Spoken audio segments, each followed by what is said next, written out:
Hello दोस्तों, class 9th के लिए हम लोग जो है साइंस यानी कि विज्ञान का असली वायरल क्वेश्चन पेपर लेके आ चुके हैं, जो आपके एग्जाम में 100% यही क्वेश्चन आएगा। बिल्कुल ये असली क्वेश्चन पेपर है। 2 जुलाई का यह पेपर है, आप लोग देख सकते हो। आप लोग एग्जाम दे करके जो है आए हो 1 जुलाई का, यानी कि हिंदी का और संस्कृत का। तो आप लोग देखे हैं, आप लोगों का क्वेश्चन कुछ इस प्रकार से, ठीक है, इस प्रकार से आपका क्वेश्चन पेपर है। तो देख सकते हो मेरे पास बिल्कुल ओरिजिनल क्वेश्चन पेपर आ चुका है, 100% असली क्वेश्चन पेपर आ चुका है। हम आप लोगों को अभी आंसर की बताने वाले हैं। आप लोग इस तरीके से देखें, विषय कोड आपका है और इस तरीके से साइंस कंपलसरी लिखा हुआ रहेगा। यह बिल्कुल रियल क्वेश्चन पेपर है, ठीक है। मेरे पास पूरा आ चुका है। मेरे पास जो है ना सामाजिक विज्ञान का भी क्वेश्चन पेपर आ चुका है। सामाजिक विज्ञान का भी हम कुछ ही देर में वीडियो अपलोड करने वाले हैं। तो आप लोग जो है जल्दी जल्दी से क्या करिए, चैनल को सब्सक्राइब करके बेल आइकन कॉल पे प्रेस करके वीडियो को लाइक कर लीजिए और सभी दोस्त में शेयर कर लीजिए, क्योंकि असली क्वेश्चन पेपर है आपका। यह है विज्ञान का क्वेश्चन पेपर, ठीक है, जुलाई का पेपर। देखिए विषय कोड 112 है। क्लास 10th का भी हम पेपर डाल देंगे कुछ देर में, और 12th का भी। तो सभी लोग चैनल को सब्सक्राइब करिएगा। देखिए आपको पहले से पता है 3 घंटा 15 मिनट का समय मिल रहा है, 80 नंबर का एग्जाम है ना। इस तरीके से ये आपका क्वेश्चन पेपर है। शुरुआत करते हैं यहाँ से, ज्यादा समय नहीं लेंगे। आप लोग शेयर कर लीजिएगा। इसका पीडीएफ भी बताएंगे कहाँ से मिलेगा। तो देखिए सेशन ए में क्या है, इसमें ऑब्जेक्टिव प्रश्न है। 70 में से आपको मात्र 40 प्रश्न का उत्तर लगाना है ना। तो आइए एक एक क्वेश्चन को याद करते चलिएगा। पहला क्वेश्चन है कि कार्य का ऐसा मात्रक क्या है। तो कार्य का ऐसा मात्रक जो होता है जूल। पहला का सी नंबर राइट है। इसके बाद अगला क्वेश्चन देखते चलिएगा। निम्नलिखित में कौन जो है अदिश सदिश राशि है। तो सदिश राशि त्वरण होगा, नोट कीजिएगा। दूसरा का बी नंबर सही होगा। इसके बाद अगला प्रश्न यहाँ पर देख लीजिएगा। प्रश्न नंबर जो है आपसे क्या बोला गया, बिल्कुल यह रियल क्वेश्चन पेपर है। 3 नंबर की समय के साथ वेग परिवर्तन की दर को कहते हैं। तो याद रखिएगा ये त्वरण होगा। ऑप्शन नंबर सी बिल्कुल राइट होगा। अगला प्रश्न देखिए, प्रश्न नंबर 4 बोला कोणीय वेग का मात्रक होता है। तो देखिए कोणीय वेग का मात्रक जो है रेड बटे सेकंड होता है। ऑप्शन नंबर बी बिल्कुल राइट होगा। अगला क्वेश्चन यहाँ पर देखते चलिएगा। क्वेश्चन नंबर जो है आपसे 5 बोला निम्नलिखित में कौन सही है, सही कौन है ये बताना है। तो देखिए इसका राइट आंसर हो जाएगा 1n बराबर हो जाएगा 1 kg मीटर प्रति सेकंड स्क्वायर। ऑप्शन नंबर जो है 5 का भी बिल्कुल सही होगा। अगला क्वेश्चन देख लीजिएगा। क्वेश्चन नंबर 6 बोला घर्षण बल हमेशा कार्य करता है। तो नोट कर लीजिएगा गति के विपरीत दिशा में। ऑप्शन नंबर 6 का सी बिल्कुल राइट होगा। अगला प्रश्न यहाँ पर देख लीजिएगा, यह है 7 नंबर। न्यूटन का ऐसा मात्रक क्या है। तो देखिए न्यूटन का ऐसा मात्रक होता है जो है बल। ऑप्शन नंबर 7 का ये बिल्कुल आप लोग याद रखिएगा। अगला प्रश्न यहाँ पर देखते चलिए। क्वेश्चन जो है आपसे बोला गया 8 नंबर, किसी एम द्रव्यमान की वस्तु जिसका वेग भी है, संवेग क्या होगा। तो याद रखिएगा एम भी होगा। ऑप्शन नंबर डी बिल्कुल इसका राइट होगा। आगे देख लीजिएगा। क्वेश्चन नंबर 9 बोला किसी गतिशील पिंड का वेग हमेशा आधा करने से उसका समवेग हो जाता है। तो बिल्कुल आप याद रखिएगा आधा हो जाएगा। 9वां का ये बिल्कुल राइट इसका आंसर सही होगा, ठीक है। और आप लोग जल्दी से क्या करिएगा, जल्दी से चैनल को सब्सक्राइब करके बेल आइकन कॉल पे प्रेस कर लीजिए और वीडियो को लाइक कर लीजिए, क्योंकि हम जो है कुछ ही देर में सामाजिक विज्ञान का क्वेश्चन पेपर लाने वाले हैं। कुछ ही देर में हम लोग वीडियो डाल देंगे सामाजिक विज्ञान का, तो आप लोग देख पाइएगा, ठीक है। बिल्कुल रियल क्वेश्चन ये आपके एग्जाम में आएगा। पूरा वीडियो को अंत तक देखिए और क्वेश्चन को याद करके ही जाइएगा। चलिए अगला प्रश्न यहाँ पर देखते चलिएगा। क्वेश्चन नंबर 10 बोला निर्वात में स्वतंत्रता पूर्वक गति करते हुए सभी पिंडे क्या होती हैं। तो नोट करिएगा ये हो जाएगा त्वरण समान होगा। ऑप्शन 10 का भी बिल्कुल राइट होगा। आगे प्रश्न यहाँ पर देखेंगे तो ये है आपका 11, किसी वस्तु के द्रव्यमान मापने के लिए प्रयुक्त युक्ति क्या है। तो याद रखिएगा ये हो जाएगा आपका दंड जो है तुला। ऑप्शन बी बिल्कुल राइट होगा। आगे देख लेते हैं नेक्स्ट प्रश्न, ये है 12 नंबर, द्रव्यमान का ऐसा मात्रक क्या है। तो देखिए द्रव्यमान का ऐसा मात्रक जो है किलोग्राम है। 12 का ए बिल्कुल राइट होगा। अगला देखिएगा प्रश्न जो आपसे बोला गया 13, किसी वस्तु के जड़त्व की माप होती है। तो याद रखना है आपको ये हो जाएगा द्रव्यमान द्वारा। ऑप्शन नंबर 13 का जो है बी बिल्कुल राइट होगा। इसके बाद अगला प्रश्न देखिएगा, ये है 14, भार का ऐसा मात्रक क्या है। तो भार का ऐसा मात्रक याद रखिएगा ये न्यूटन होगा। ऑप्शन नंबर सी बिल्कुल राइट होगा। अगला क्वेश्चन देख लीजिए। प्रश्न नंबर 15 बोला प्रत्येक क्रिया के बराबर और विपरीत प्रतिक्रिया होती है, यह क्या है। तो 15 का नोट कर लीजिएगा। इसका राइट आंसर हो जाएगा ऑप्शन नंबर सी, यानी कि न्यूटन के गति के तृतीय नियम। 15 का जो है सी बिल्कुल राइट होगा। अगला प्रश्न यहाँ पर देख लीजिएगा, ये है 16 नंबर। दाब का ऐसा मात्रक क्या है? तो देखिए दाब का ऐसा मात्रक जो है न्यूटन प्रति metre square, option number D बिल्कुल राइट होगा। इसके बाद अगला प्रश्न आप लोग देखिएगा, 17 दाब बल और क्षेत्र में संबंध होता है, तो याद रखना आपको ये हो जाएगा जो है दाब बराबर बल बट्टे में क्षेत्रफल, ऑप्शन नंबर ए बिल्कुल राइट होगा। इसके बाद अगला प्रश्न यहाँ पर देख लीजिएगा, आपसे बोला गया 18 नंबर, पृथ्वी के केंद्र पर गुरुत्वाकर्षण का मान होता है, तो 18 का याद रखिएगा 0 होगा, ऑप्शन नंबर सी बिल्कुल राइट होगा। इसके बाद अगला प्रश्न आप लोग यहाँ पर देखेंगे, तो नेक्स्ट जो क्वेश्चन है आपका ये है 19 नंबर। चंद्रमा पर किसी वस्तु का भार पृथ्वी पर उसके भार का लगभग कितना गुना होता है? तो आप लोग यहाँ पर याद रखिएगा इसका राइट आंसर, तो ये हो जाएगा 1/16 गुना, आप लोग याद रखिए, ऑप्शन नंबर 19 का डी बिल्कुल राइट होगा। इसके बाद अगला क्वेश्चन नंबर आप 20 देखिए, निम्नलिखित में अदिश राशि क्या है? तो वो अदिश राशि हो जाएगा चाल, आप लोग नोट करिएगा, ऑप्शन ए बिल्कुल परफेक्ट होगा। अगला क्वेश्चन नंबर 21 देख लीजिएगा, दो वस्तुओं के बीच लगने वाला गुरुत्वाकर्षण बल कितना हो जाएगा यदि दोनों वस्तुओं के द्रव्यमान को 2 गुना कर दिया जाए? तो 21 नंबर का हो जाएगा 4 गुना, आप नोट करिएगा, ऑप्शन बी बिल्कुल राइट होगा। इसके बाद देखिए नेक्स्ट क्वेश्चन नंबर जो है 22 बोला, गुरुत्वाकर्षण नियतांक का मान होता है, तो इसका मान हो जाएगा जो है 6.67 गुना 10⁻⁻11 न्यूटन मीटर स्क्वायर प्रति केजी स्क्वायर, ऑप्शन नंबर 22 का सी बिल्कुल करेक्ट होगा। अगला क्वेश्चन यहाँ पर देख लीजिएगा, 23 नंबर बोला गया, पृथ्वी की सतह से ऊपर जाने पर गुरुत्वाकर्षण जी का मान क्या होता है? तो जी का मान होता है घट जाता है, तो ऑप्शन नंबर बी बिल्कुल इसका राइट होगा। अगला क्वेश्चन यहाँ पर देख लीजिएगा, बोला गया आपसे 24, किसी ठोस पदार्थ का सीधे वाष्प में परिवर्तन क्या कहलाता है? तो बिल्कुल देखिएगा, किसी ठोस का सीधे वाष्प में जो परिवर्तन होता है ये कहलाता है ऊर्ध्वापाटन, ऑप्शन नंबर डी बिल्कुल 24 का सही होगा। इसके बाद अगला क्वेश्चन नंबर 25 बोला, गैस का द्रव में परिवर्तन कहलाता क्या है? तो ये कहलाता है जो है संघनन, ऑप्शन नंबर ए सी बिल्कुल इसका सही होगा। इसके बाद अगला क्वेश्चन आप देखेंगे 26, वह ताप जिस पर ठोस में परिवर्तन होता है क्या कहलाता है? तो याद रखिए ये कहलाएगा गलनांक, ऑप्शन नंबर 26 का ये बिल्कुल राइट हो जाएगा। अगला देखिए 27 बोला गया, वह प्रक्रिया जिसमें इत्र की गंध वायु में चारों ओर फैल जाती है क्या कहलाती है? तो 27 का हो जाएगा विसरण, आप नोट करिएगा, 27 का बी नंबर बिल्कुल राइट होगा। इसके बाद क्वेश्चन नंबर 28 बोला, निम्नलिखित में वाष्पन की प्रक्रिया से उत्पन्न होती है क्या? तो याद रखना 28 का ये ठंडक होगा, ऑप्शन नंबर जो है बी बिल्कुल सही होगा।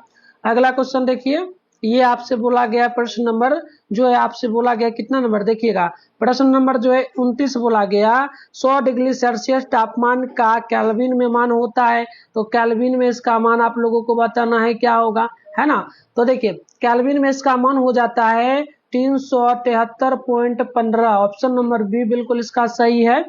इसके बाद अगला क्वेश्चन नंबर 30 बोला, सौर मंडल में प्लाज्मा अवस्था में उत्पत्ति का कारण है, तो 30 का नोट करना है, ये हो जाएगा उच्च तापमान, ऑप्शन नंबर सी बिल्कुल राइट हो जाएगा। अगला क्वेश्चन देखिएगा, नेक्स्ट यहाँ पर बोला गया आपसे प्रश्न नंबर 31, हवादार जगहों पर द्रव के वाष्पन का वेग है होगा, तो याद रखिएगा 31 का ये हो जाएगा बढ़ जाता है, ऑप्शन नंबर 31 का जो है बी बिल्कुल राइट होगा। अगला देखिए क्वेश्चन नंबर जो आपसे 32 पूछा, निम्नलिखित में मिश्रण कौन है? तो देखिए मिश्रण जो है ये हो जाएगा बारूद, ऑप्शन नंबर आप 32 का ए में टिक मारेंगे। इसके बाद अगला प्रश्न आप लोग देख लीजिएगा, ये है 33, निम्नलिखित में कौन टिंडल प्रभाव का प्रदर्शन करता है? तो टिंडल प्रभाव का प्रदर्शन करने वाला जो है ये हो जाता है दूध, ऑप्शन नंबर जो है 33 का आप लोग बी नंबर में टिक मारेंगे। अगला देख लेंगे, तो नेक्स्ट क्वेश्चन नंबर जो है आपसे 34 बोला, निम्नलिखित में कौन तत्व है? तो तत्व की अगर बात की जाए तो आप लोग यहाँ पर ध्यान रखिए, तो आयोडीन जो है ये एक प्रकार का तत्व है, आप लोग 34 का बी नंबर में टिक मारेंगे। अगला क्वेश्चन यहाँ पर देख लीजिएगा, ये है 35 नंबर, निम्नलिखित में कौन रासायनिक परिवर्तन है? तो रासायनिक परिवर्तन जो है कोयले का जलना होगा, आप लोग 35 का डी नंबर में टिक मारेंगे। अगला प्रश्न यहाँ पर देखते चलिएगा, क्वेश्चन नंबर जो है 36 पूछा, रेत के सूक्ष्म कणों का जल में मिश्रण निम्नलिखित में किसका उदाहरण है? तो बिल्कुल आप 36 का नोट करेंगे, ये आपका निलंबन होगा, 36 का सी बिल्कुल राइट होगा। अगला प्रश्न देख लीजिएगा, 37 बोला, निम्नलिखित में कौन यौगिक है? तो यौगिक की अगर बात करेंगे तो संगम रमण होगा। आप 37 का जो है डी नंबर में टिक मारेंगे। अगला क्वेश्चन यहाँ पर देख लीजिएगा, तो ये आपसे बोला गया 38 नंबर, किसी पदार्थ द्वारा अधिकृत स्थान कहलाता क्या है? तो बिल्कुल आप याद रखिएगा, किसी भी पदार्थ के द्वारा अधिकृत जो स्थान होता है ये कहलाता क्या है? ये कहलाता है आयतन। ऑप्शन नंबर जो है 38 का डी बिल्कुल राइट होगा। आगे देख लीजिएगा, क्वेश्चन नंबर 39 पूछा, निम्नलिखित में कौन ऊर्ध्वापाटित हो सकता है? तो ऊर्ध्वापाटित जो है अमोनियम क्लोराइड हो जाएगा, क्लोराइड। ऑप्शन नंबर 39 का भी बिल्कुल सही होगा। अगला देखेंगे, क्वेश्चन नंबर 40 बोला, किसी पदार्थ के इकाई आयतन का द्रव्यमान क्या कहलाता है? तो ये जो है घनत्व कहलाता है। आप नोट करिएगा, 40 का ए नंबर बिल्कुल राइट होगा। ठीक है, आइए अगला क्वेश्चन का आंसर बताने से पहले हम ना इसका पीडीएफ जो है गूगल में अपलोड कर दिए आंसर की, पहले वो डाउनलोड करने के लिए आप लोगों को जो है सिखा देते हैं, फिर आगे आंसर की बताएंगे, तो आप लोग अभी वीडियो में बने रहिएगा। इसके लिए सबसे पहले अपने फोन में गूगल या क्रोम ब्राउजर को ओपन करके सर्च बार के आइकन पे क्लिक करिए और mithunestudycenter.in सर्च कर लीजिए। इस वाले वेबसाइट पर सिंपल सा क्लिक मार लीजिए। क्लिक मारते कुछ इस प्रकार से इंटरफेस ओपन हुआ। ये रहा क्लास 9 का सेशन, क्लास 9 क्वार्टरली पेपर लिखा हुआ, इस पर क्लिक मार लीजिए। इसके बाद ऊपर करेंगे तो यहाँ पर आपको व्हाट्सएप ग्रुप का लिंक मिलेगा, इसको ज्वाइन कर लेंगे। फिर आराम से स्क्रॉल डाउन करके आपको नीचे बढ़ना है। नीचे आएंगे तो कुछ इस प्रकार से क्लास 9 ऑल सब्जेक्ट के लिए क्वेश्चन है। आपको जो है यहाँ पर देखिए कौन पेपर चाहिए, तो आप लोगों को चाहिए साइंस का। सामने क्लिक हेयर लिखा है, इस पर क्लिक मारिए। Social science, math, Hindi, English ये सब भी ले लीजिएगा। फिलहाल आप यहाँ पर क्लिक मारिए। कुछ इस प्रकार से देखिए इंटरफेस ओपन हुआ, आराम से नीचे आइए। इसमें ऑब्जेक्टिव का आंसर के अपडेट हो जाएगा, ले लीजिएगा। सब्जेक्टिव का चाहिए तो सब्जेक्टिव आंसर लिखा है, इस पर क्लिक मारेंगे तो डाउनलोड हो जाएगा। इसको आराम से यहाँ से ले लीजिए। तो यहाँ पर अगला प्रश्न देखिएगा, 41 बोला, शुष्क बर्फ है, तो शुष्क बर्फ जो है ये हो जाएगा CO2। ऑप्शन नंबर नोट कीजिएगा, डी बिल्कुल इसका राइट होगा। अगला क्वेश्चन यहाँ पर देखते चलिएगा, बोला गया निम्नलिखित में पायस क्या है? तो देखिए पायस जो है दो अब जो है ना अमिश्रणशील द्रव्यों का मिश्रण है, तो 42 का डी नंबर बिल्कुल राइट है। इसके बाद अगला प्रश्न आप लोग यहाँ पर देखेंगे, 43 बोला, साधारण नमक के जलीय विलयन में से नमक प्राप्त करने की विधि है। तो 43 का आप लोगों को ध्यान रखना है। इसका जो परफेक्ट आंसर होगा ये हो जाएगा बाष्पन। ऑप्शन नंबर 43 का सी नंबर बिल्कुल राइट होगा। आगे देखते हैं नेक्स्ट क्वेश्चन। तो अगला है 44, नमक और नौसादार के मिश्रण से नौसादार को अलग करते हैं। तो नोट करना है, ये आपका जो है ऊर्ध्वापाटन होगा, बी नंबर बिल्कुल राइट होगा।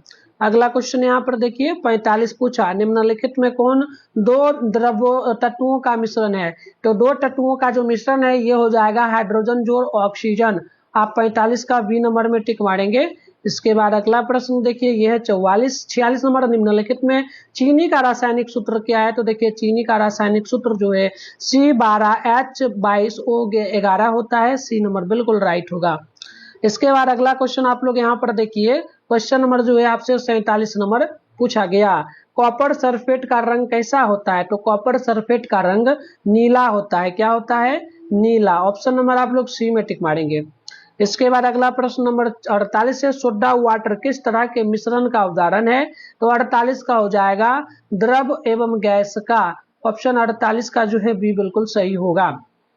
अगला है 49 नंबर, जंतु कोशिका के सबसे बाहरी स्तर को क्या कहते हैं? तो इसे कहा जाता है प्लाज्मा झिल्ली। आप 49 का जो है बी नंबर में टिक मारिएगा। इसके बाद अगला प्रश्न यहाँ पर देख लीजिएगा, प्रश्न नंबर जो है 50 पूछा, जीन बने होते हैं। तो जीन जो बने होते हैं ये बने होते हैं डीएनए खंड से। ऑप्शन नंबर आप लोग ए में टिक मारिएगा इसका। इसके बाद अगला क्वेश्चन यहाँ पर 51 है, कोशिका भित्ति है। तो देखिए कोशिका भित्ति जो है ये परागमय है, तो ऑप्शन नंबर आप लोग 51 का बी में टिक मारेंगे। अगला क्वेश्चन यहाँ पर देख लेंगे, तो ये आपका 52, प्याज की झिल्ली में दिखने वाली कोशिका किस प्रकार की होती हैं? तो ये होती हैं आयताकार। आप लोग जो है 52 का सी में टिक मारेंगे। इसके बाद नेक्स्ट क्वेश्चन नंबर जो है 53 बोला, तिलचट्टे के शरीर का बाहरी कंकाल बना होता है। तो बाहरी कंकाल जो बना होता है ना 53 का आप लोग नोट करेंगे। तो इसका राइट आंसर नोट कीजिएगा 53 का ऑप्शन नंबर सी हो जाएगा, क्यूटिकल से, ऑप्शन सी सही है। अगला क्वेश्चन नंबर देखिए, ये 54, स्टार्च एक प्रकार का क्या है? तो देखिए स्टार्च जो है ये एक प्रकार का कार्बोहाइड्रेट है, ऑप्शन नंबर सी बिल्कुल राइट होगा। अगला क्वेश्चन यहाँ पर देख लीजिएगा, क्वेश्चन नंबर 55 है कि जो है ना स्पाइरोगायरा क्या है? तो नोट करिएगा, स्पाइरोगायरा जो है ये एक प्रकार का हरित शैवाल है, ऑप्शन नंबर 55 का डी सही होगा। अगला प्रश्न देखिएगा 56 बोला, निम्नलिखित में से किसमें जड़ और तना नहीं होता है? तो 56 का हो जाएगा मॉस में, ऑप्शन नंबर ए बिल्कुल राइट हो जाएगा। अगला प्रश्न यहाँ पर देखेंगे तो 57 बोला, ये बोला कि बीज जो है ना बीजोटिकी उत्तक बना होता है। तो बीजोटिकी उत्तक जो है ये जीवित कोशिकाओं से बना होता है। 57 का जो है बी नंबर बिल्कुल राइट हो जाएगा, ये आप लोग बिल्कुल ध्यान रखिएगा। अगला क्वेश्चन देखिए, अगला जो क्वेश्चन है ये 58, जो है ना बीजोटिकी उत्तक हो सकते हैं। तो बिल्कुल आप याद रखेंगे, ये जो है पार्श्वस्थ और शीर्षवत और अंतःसेवी अंतवेशी। तो ऑप्शन नंबर सी डी बिल्कुल राइट होगा इनमें से सभी। आगे देख लेते हैं क्वेश्चन नंबर जो 59 को, जो है ना एरेन कायमा पाया जाता है। तो ये आपका हो जाएगा जलीय पौधों में, ऑप्शन नंबर 59 का डी बिल्कुल राइट है। इसके बाद अगला क्वेश्चन आप लोग देखिए 60 बोला, कोड्रीन प्रोटीन पाई जाती है। तो कोड्रीन प्रोटीन जो है ये पाई जाती है उपास्थि में, ऑप्शन नंबर बी सही होगा। अगला क्वेश्चन नंबर देखिए 61 बोला, द्विबीजपत्री पौधों का समान उदाहरण क्या है? तो बिल्कुल आप नोट करेंगे, ये हो जाएगा आम, ऑप्शन नंबर 61 का जो है बी बिल्कुल राइट होगा। आगे बात करते हैं क्वेश्चन नंबर 62, जो है ना साइकस और पाइनस मुख्य उदाहरण है। तो बिल्कुल आप यहाँ पर ध्यान रखेंगे, ये हो जाएगा जिम्नोस्पर्म के, ऑप्शन नंबर डी बिल्कुल राइट होगा इसका। आगे देखिएगा अगला जो क्वेश्चन आपसे पूछा जा रहा है, ये क्वेश्चन नंबर बोला आपसे गया है 63 नंबर, निम्नलिखित में कौन जीवाणुओं में नहीं पाया जाता है? जीवाणु में क्या नहीं पाया जाता है ये आपको यहाँ पर बताना है। तो बिल्कुल इसका राइट आंसर हो जाएगा ऑप्शन नंबर जो है डी, यानी कि इनमें से कोई नहीं। ठीक है, ऑप्शन नंबर यहाँ पर नोट करिएगा आप लोग। तो इसका जो है इनमें से कोई नहीं होगा, ऑप्शन डी में आप लोग बिल्कुल टिक मार लीजिएगा। ठीक है, इसके बाद आगे प्रश्न यहाँ पर देखिएगा, नेक्स्ट क्वेश्चन बोला गया आपसे 64, समुद्री घोड़ा किस वर्ग का सदस्य है? तो नोट करना है, ये आपका जो है पीसीज का, ऑप्शन डी बिल्कुल राइट है। इसके बाद अगला क्वेश्चन देख लीजिएगा 65 बोला, सल्कों से ढकी त्वचा और तथा पंख या फीस की उपस्थिति निम्नांकित में किसके गुण हैं? तो 65 का हो जाएगा मत्स्य या पीसीज का, ऑप्शन नंबर जो इसका ये बिल्कुल राइट है। इसके बाद नेक्स्ट क्वेश्चन है 66, निम्नलिखित में किसमें मेरुदंड रज्जु नहीं पाया जाता है? तो बिल्कुल ये आपका हो जाएगा जो है हडमोनिया, ऑप्शन नंबर सी बिल्कुल राइट होगा। इसके बाद अगला क्वेश्चन आप लोग देख, तो ये है 67, समान उत्पत्ति तथा सामान्य कार्यों को संपादित करने वाली कोशिकाओं को समूह को क्या कहते हैं? तो इसको कहा जाता है उत्तक, आप लोग ऑप्शन नंबर डी में टिक मारेंगे। इसके बाद नेक्स्ट क्वेश्चन नंबर है 68 नंबर की, रेनबियर की नोड कहाँ पाई जाती हैं? तो ये पाई जाती हैं तंत्रिका में, ऑप्शन नंबर सी बिल्कुल राइट होगा। अगला क्वेश्चन आप लोग देखेंगे 69 बोला, जो ना ऑस्टियोब्लास्ट कोशिका पाई जाती हैं। ऑस्टियोब्लास्ट कोशिका जो पाई जाती हैं आप लोग ध्यान रखेंगे, ये पाई जाती है जो है रुधिर में, ऑप्शन नंबर सी बिल्कुल राइट है। इसके बाद अगला देखिएगा, अगला जो क्वेश्चन 70 बोला, क्लोरोफिल युक्त मिडुदुतक को कहा जाता है?